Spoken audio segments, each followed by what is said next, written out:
What's up, YouTubers? Today we're going to do AD20 versus AD20 Slim. So why am I doing this? I was originally going to do a full review of the AD20 Slim. You know what?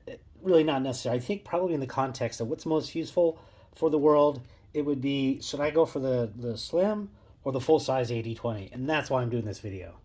So I'm going to break this video down by carry, in hand, cut, cost, edge retention, customizability, and then acoustics.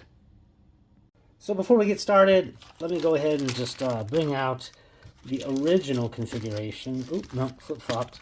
So my original AD20 came with these OD green. Those are 0.18 inch thick G10 scales. Then my AD20 Slim came with the same exact size scales. So in terms of that context, the scales are the exact same. I have replaced both of these with original goat. This one is full tie. This one actually did thicken it up a little bit. It went from 0.18 to 0.19. So it's just a little bit thicker to accommodate that, probably the patterning on that one. And in fact, these are Lexan, also from original goat. And these went down from 0.18 thickness to 0.16. So it kind of helped me achieve my goal of what I was seeking, was to make the Slim a little bit lighter. And so as far as the carry goes, the full-size AD20 with the G10 was 6.1 ounces, and with this full tie is 8 ounces. And the AD20S was 5.5 ounces with the full G10, and it went down to 4.8 ounces when I went with this Lexan. So again, it thinned it out a little bit, did lighten it up for me, and oh yeah. So in terms of the actual carry, the AD20 is 0.59. In fact, let me open both of these guys up. 0.59 of an inch wide, and with the G10, the AD20 Slim is 0.54. So you lose basically 0.5 in terms of the thickness of the blade, and that's really the principal difference there. And so for me, the winner on carry was 100% the Slim. As far as in-hand experience, the full size was a better fit for me. I have medium large hands. Again, let me go ahead and show those. It's definitely a better fit just for myself. I do tend to like a little bit thicker handle. So, you know, that one provided for a more full size grip than the little ones, even if it was the G10. The G10 again was 0.54, so it was pretty close.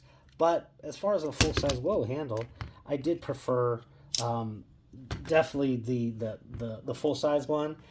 As a point of comparison, though, just, you know, I think this is important to know, is so this is, I'm going to go ahead and bring out a couple of the comparisons, since I'm really focusing on the AD20 Slim here today. And this particular one, the AD20.5, is super thin. So if you take a look at that, that's 0.39 inch wide versus this one with the Lexan scales, 0.50. Definitely much thinner. You know, kind of maybe a more similar one would be the Hinder and Knives XM18, in terms of maybe probably a closer size than the 80, sorry, the XM24. So it's very similar. The AD20.5 was 0.39, but the XM18 full size is 0.52. With the G10 scales, this one would have been 0.54. So a little bit wider in hand than an XM18 from Hinder. And then the last one, and then actually, let me show you two more, is, so the XM18 Slim is super thin. It's 0.42. In fact, if you take a look at those, they would be kind of comparable knives, but you're definitely talking about even much thinner in the hand with that XM18 Slim line, 0.42 inches. And then lastly, let me go ahead and bring out kind of an American classic. This would be a large Sabenza.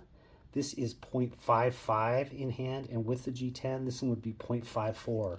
So they're going to be darn near identical in terms of that. And if you look at the blade length, pretty similar. So that's kind of the range that you're talking about there in terms of in hand. And so for me, though, this particular winner is going to go to the full size. As far as cutting goes, these aren't even close. The cutter, the slicer, the thin was way better. The slimline, super much better. In fact, it's essentially almost identical thickness, 0.13. slash 0.12 blade stock versus the 0.18 inch blade stock of the full size. So yeah, if you kind of take a look at the 80/20.5 versus the 80/20 full size slim, that's really what you're getting, but you're getting that little bit extra longer blade. So in that sense, I think it actually reaches a perfect crescendo, and it's really unquestionably a winner for me in terms of that particular category cut. All right, as far as the cost goes, the cost of the full size 80/20 for me was $450, but that one did come with 20 CV steel. This particular one, the slimline, came with D2 steel, and it was $375 for me. Again, this performed just beautifully. It held an edge. I never had to sharpen it, just a quick strop on it, and I used it quite a bit. So all things considered, the cost definitely is a winner on the slim. Edge retention, the 20 CV, I'm not going to question that it was better. Or, just I'm going to say theoretically, I did not have these HRC tested, but my presumption is that the 20 CV is going to probably have a little bit better edge retention. I don't know if you can even see it in there. The original was, maybe you can, tough for me to tell. But that's where Demko used to actually just inscribe it on the back of the tang. Now you can see on the new ones, they actually laser inscribe that. So for me, I'm going to go ahead and give the win on edge retention to the 20 CV just by default. Again, having used them both similarly in time, I don't know. It's just one of those where the materials, it's going to add the additional cost. I'm presuming it's going to have the better edge retention. Haven't heat treat tested these or HRC tested these. Who knows, maybe at some point in time they will go out to Apex Alchemy. I'll go ahead and link him below. He's doing HRC tests of all sorts of manufacturers' blades out there. As far as customizability, it's basically a wash. You can customize these in terms of the clips, the scales, original goat. I don't know if there are others out there, but yeah, in terms of that, it's going to be a straight wash. And then likewise, as far as the acoustics go, one of the great things about this knife is the acoustics of, it's like a 6-shooter basically getting cocked. And in terms of the actual deployment and retraction, if this one had full metal like this one does with titanium, it would sound the same. You can definitely still hear that.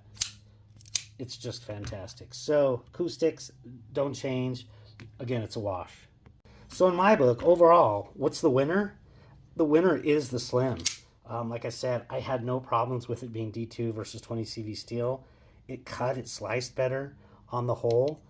And the only thing where I can really say the full size one I like a little bit better is just the size and the width in the hand with my medium large hands.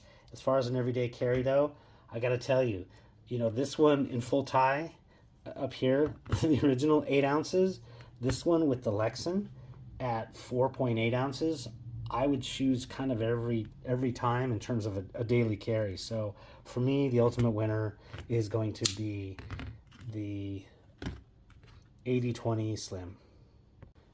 That being said, this knife is actually moving along. Brett, assuming you still want this, yeah, this knife is yours, and just let me know whenever it all works out. But yeah, I think this is an excellent USA made knife, and for me, I have too many knives. In terms of the bruiser, I'm going to stick with the original here. And in terms of kind of like, slicer thin knives, I have plenty of other knives to kind of fill in the gap there. Like I said, the XM18, I think a Sabenza definitely would be something in that range of use. So, goodbye to the AD20 Slim. If this video was of use, if not interesting, I really appreciate the like and subscribe. Do have a great day. Take care now.